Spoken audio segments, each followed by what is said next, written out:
Assalamualaikum warahmatullahi wabarakatuh. Selamat siang untuk kita semua, Ibu beserta teman-teman. Ah, di saat ini saya akan membahas tentang porositas dari mata kuliah KBR. Saya di bagian kelompok 1, anggota cuma saya sendiri. Dan langsung saja kita masuk. Porositas merupakan salah satu sifat batuan yang penting untuk mengukur kemampuan batuan menyimpan hidrokarbon. Porositas adalah perbandingan antara rongga terhadap volume batuan. Secara matematis dapat ditulis sebagai berikut. Porositas sama dengan pori volume atau VP per bulk volume atau VB dikali 100%. Kemudian reservoir karbonat memiliki porositas antara 1 sampai 35% dan di Amerika Serikat rata-rata porositas 10% di reservoir dolomite dan 12% di reservoir limestone. Kemudian buat kita lihat rumus dari porositas, yaitu kita VP per VB sama dengan VB per, dikurang VMA per VB, di mana kita porositas sama dengan porositas atau V sama kemudian V sama dengan volume pori, VB sama dengan volume total batuan, VMA sama dengan volume matrik batuan. Kemudian ada jenis-jenis porositas, yaitu porositas primer. Porositas primer adalah porositas yang terbentuk bersamaan dengan porositas pengendapan suatu batuan. Tipe batuan sedimen atau reservoir yang punya porositas primer adalah batuan konglomerat, batuan pasir, dan batuan gamping. Porositas primer dapat diklasifikasikan menjadi 3 golongan, yaitu yang pertama intergranular atau interpartikel, pori-pori batuan yang terdapat pada celah-celah antar butir batuan, seperti pada partikel-partikel silisium plastik dan butir-butir karbonat. Kemudian yang kedua, intragranular atau intrapartikel. Porositas primer bagian ini pori-pori batuan yang terkandung di dalam partikel, sehingga rongga yang terdapat di dalam fosil dan rongga yang terdapat dalam mineral lempung. Kemudian yang ketiga, interkristalin atau rongga antar kristal yang terbentuk secara kimia seperti pada dolomite. Kemudian yang kedua, porositas sekunder. Porositas sekunder adalah porositas yang terbentuk setelah proses pengendapan suatu batuan. Porositas sekunder dapat diklasifikasikan menjadi 3 golongan, yaitu golongan yang pertama larutan. Larutan yaitu ruang pori-pori yang terbentuk karena adanya proses pelarutan batuan. Kemudian yang kedua, rekahan, celah atau kekar. Ruang pori-pori yang terbentuk karena adanya kerusakan struktur batuan sebagai akibat dari variasi beban seperti lipatan, sesar, atau patahan porositas. Jenis ini sulit untuk dievaluasi atau ditentukan secara kuantitatif karena bentuknya tidak teratur. Kemudian yang ketiga, dolomitasasi. Dalam proses ini, batu gamping ditransformasikan menjadi dolomite berdasarkan reaksi kimia. Kemudian ada juga jenis porositas absolut dan porositas efektif. Porositas absolut adalah perbandingan antara ruang kosong terhadap volume bulk batuan, dinyatakan dalam persen. Porositas absolut merupakan porositas total atau total ruang kosong yang terdapat di batuan. Kemudian porositas efektif merupakan perbandingan antara ruang kosong yang saling berhubungan atau interconnected terhadap volume bulk batuan. Dinyatakan dalam persen. Porositas efektif ini merupakan indikasi atas kemampuan batuan untuk mengalirkan fluida melalui pori-pori yang saling berhubungan. Bisa kita lihat pada gambar di samping, yaitu sand grain, augmenting material, dan seterusnya. Kemudian ada juga faktor-faktor yang mempengaruhi porositas, yaitu yang pertama susunan batuan, yang kedua distribusi batuan, yang ketiga sementasi, yang keempat kompaksi, yang kelima angularitas, yang keenam flux atau rekahan.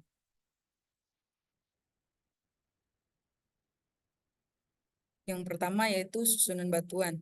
Porositas akan dipengaruhi oleh susunan batuan pembentukannya.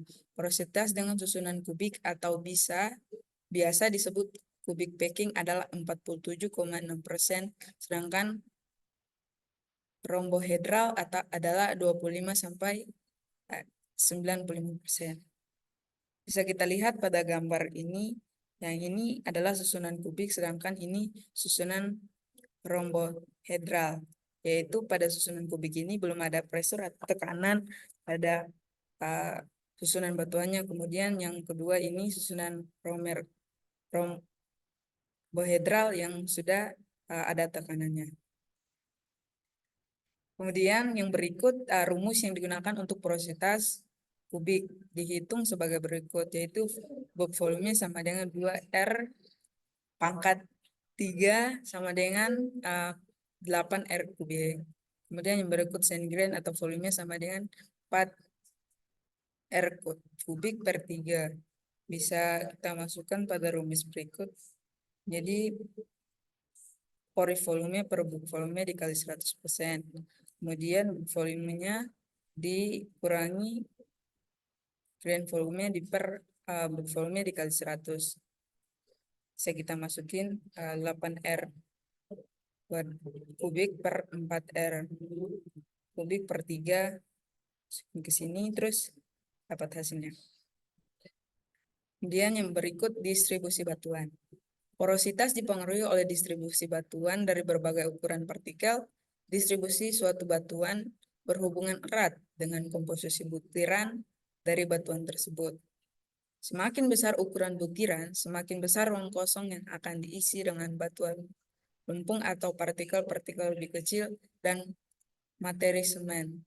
Semakin banyak partikel kecil yang masuk, mengurangi jumlah pori-pori batuan. Bisa kita lihat pada gambar ini, yaitu porositas pada 14%.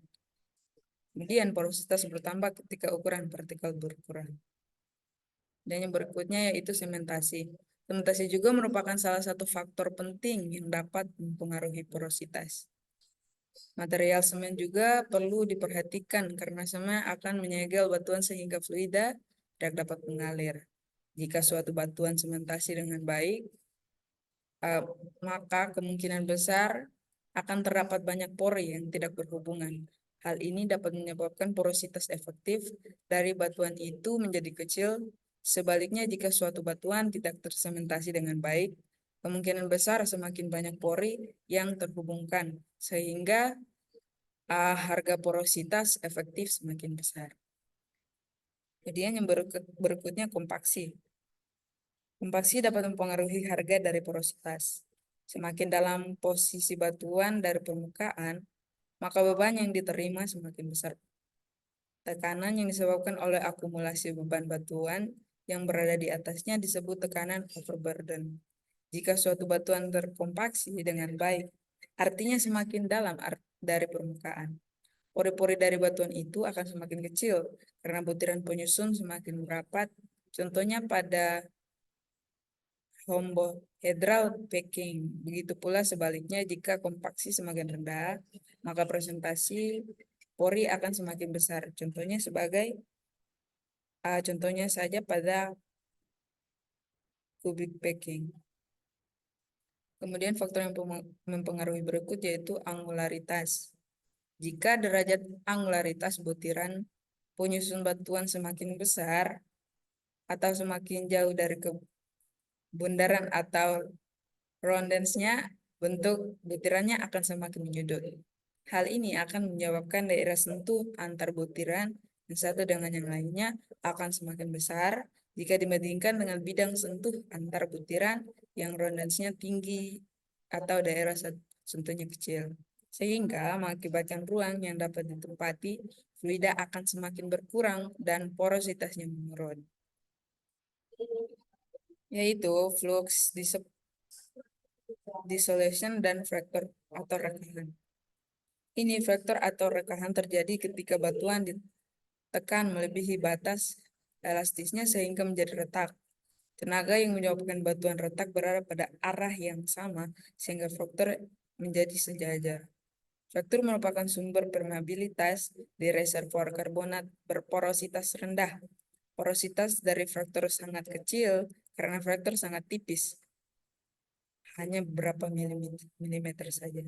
Bisa kita lihat pada gambar samping, yaitu gambar fraktur. Kemudian yang berikut, fog didefinisikan sebagai pori yang tidak terhubung dan tidak berkontribusi pada total fluida yang diproduksikan. Fog disebabkan oleh disolusi atau peluruhan dari material terlarut seperti fragmen karang setelah batuan terbentuk dan bisa berukuran dari beberapa mikron hingga meter. Vlog biasanya memiliki bentuk yang tidak beraturan seperti gambar di samping. Jadi fraktur dan fog biasa ditemui pada batuan karbonat. Jadi kesimpulan dari porositas ini yaitu porositas meningkat ketika angularitas bertambah, kemudian porositas meningkat ketika distribusi ukuran partikel berkurang, kemudian porositas berkurang ketika material sementasi bertambah, porositas berkurang ketika kompaksi meningkat. Kemudian yang berikut, fog dan fraktur akan berkontribusi pada porositas. Akan tetapi untuk memahami pengaruhnya pada porositas efektif akan membutuhkan course tadi dan pengukuran dari wall logging lebih lanjut. Kemudian kita masuk pada contoh soalnya.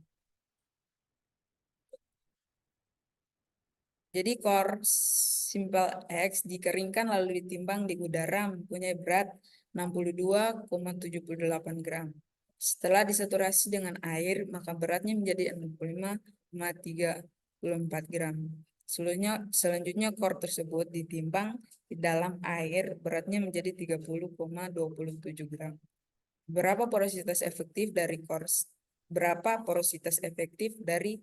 core simple A tersebut? Langsung kita jawab. Diketahui yang pertama berat kering simpel atau udaranya 62,78 gram. Sedangkan yang kedua berat simpel tersaturasi oleh airnya atau WSAT-nya 65,34 gram. Kemudian berikut berat simpel di dalam air atau WSUP-nya 30,27 gram. Yang ditanya dari soal ini yaitu porositas dari core simple tersebut. Jawab porositas sama dengan W1 kurang W dibagi W1 sama dengan dikurang W sub. Langsung dijawab W 65,34 gram dikurang 62,78 gram dibagi 65,34 gram dikurang 30,27 gram. Hasilnya 2,56 gram dibagi 35,7 gram. Hasilnya 0,073.